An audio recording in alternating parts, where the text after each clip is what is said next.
Hello guys, good morning. So nandito tayo guys sa ating shop na maliit. At ito si Autoboyson. So ngayon guys ay atin ang binabalik itong ginawa nating ano. So nag-adjust tayo dito ng sa timing chain adjuster. Ito or tensioner. Tinatawag to timing chain adjuster or tensioner. Tapos dito nag-adjust rin tayo sa kadena at saka sprocket dahil maingay at napudpud siya dahil natuyuan ng langis. Tapos itong maingay na compression release, ito yan, compression release yan na maingay. So nag-adjust din tayo ng spring para hindi gaano mag-ingay siya. Normal lang yan sa Suzuki Rider na mga makina ganito, may compression release yan. Pero pagka weak na ang spring, masyado nang maingay. Minsan lumalagatak na, hindi na normal. Pero yung tunog niya pagbago pa, mayroon talagang tunog, pero hindi siya ganong kalakas. So ito, compression release yan. Pwedeng tanggalin to. Ang problema, matigas i-kickstart, tapos matigas din pag post-start, baka hindi kayanin ng starter. So atin na lang ginawa ng paraan.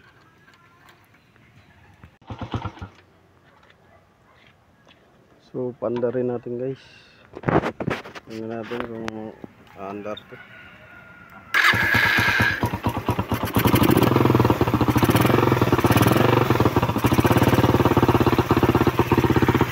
So nawala yung tunog niya, yung lagatak. Ayan, wala na yung lagatak niya. Dati pag ni-rev mo, lumalagatak. Ayan o, wala.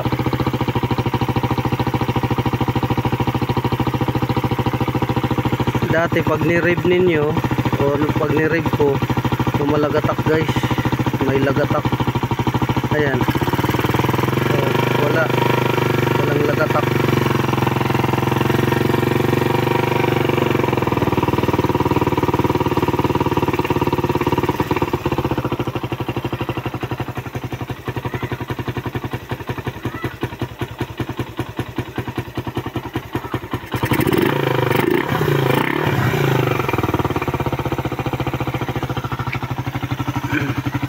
Wala na siyang lagatak. So ginawa natin ng paraan ng lagatak dito sa compression release nya. Ginawa na lang natin ng paraan kasi mahal na yung camshaft. Yung camshaft bawat isa intake 7,000, genuine replacement 5,000. So dalawa yan 10,000 pag replacement. So mahal. Kahit na replacement tag 5,000 isa, 10,000, wala pang labor. So yan, babalik na natin yung mga tinanggal natin guys. This is Autoboyson. So natapos na natin. So naikabit na natin lahat ng mga clearings, cover at saka parts, accessories. So yan, atin na naikabit lahat simula dito. Yan, nakabit na natin mga clearings. Yan. So atin ang papanda rin yan mamaya. So kailangan double check nyo muna kung lahat ba nakabit talaga. So yan, langis, na check na rin natin yung langis, brake fluid. Yan. Dinagdagan natin ng gasolina para mapaandar ng matagal. So share ko lang sa inyo guys ang ginawa ko dito. So maingay yung camshaft gawa ng pudpud na yung camshaft cap holder nya. So ang ginawa natin ay i-remedyohan na lang natin. So pwede nyong hasain konti para lumapat ng todo, wag naman sobra. Tapos pwede rin ninyong higpitan ng higpitan nyo ng todo, yung tamang higpit para maipit siya. So dalawang option, hasa at saka higpit na lagyan nyo ng sabi nga washer para tumiin pa siya. So napudpud yung camshaft holder or camshaft cup. So ating ginawa ng paraan, pati yung spring ng compressor release maingay. So ginawa rin natin ng paraan dahil malaki talagang gastusin ito. Kung genuine parts ang papalitan nito dahil natuyuan ng langis, aabot to ng more or less lagpas 15 ang ano nito dahil natuyuan. Ngayon tapos na tayo sa taas. Ang ginawa natin doon sa taas, pati yung sa chain tsaka valve nag-adjust.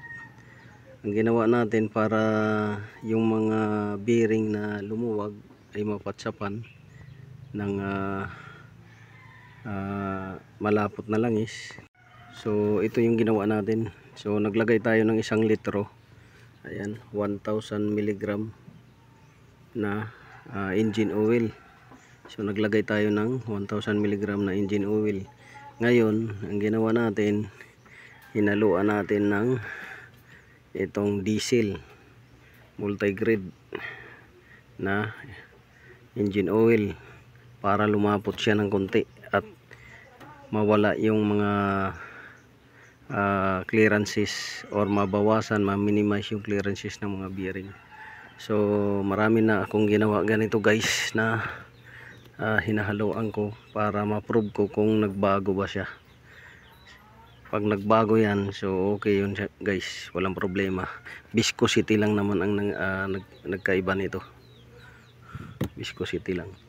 So pwede nyong haluan para lumapot ng konti. Ngayon para mawala yung tunog. So paandarin na natin guys, paandarin natin.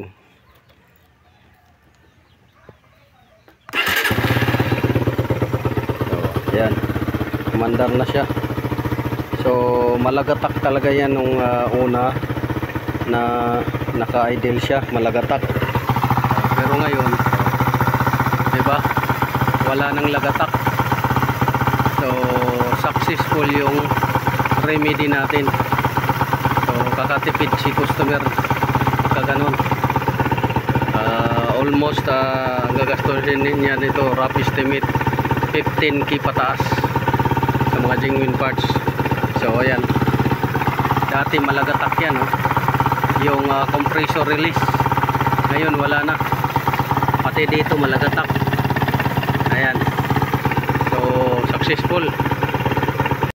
So yun guys, this is Autoboyson. Sana nakatulong to sa inyo guys. Kahit i-rev natin walang lagatak. So ang hinalo ko dyan guys na langis na diesel ay halos 7 ounce para mapatsapan yung mga clearance ng bearing. Dati pag ni-rev mo to lagatakan. Diba, wala na.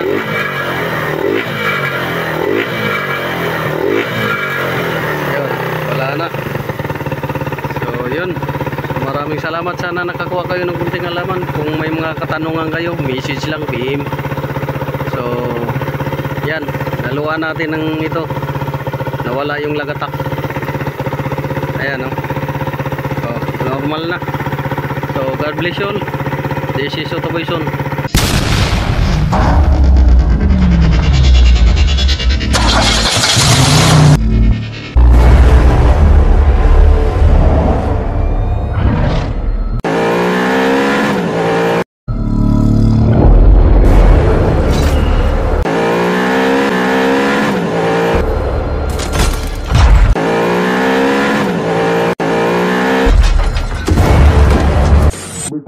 Make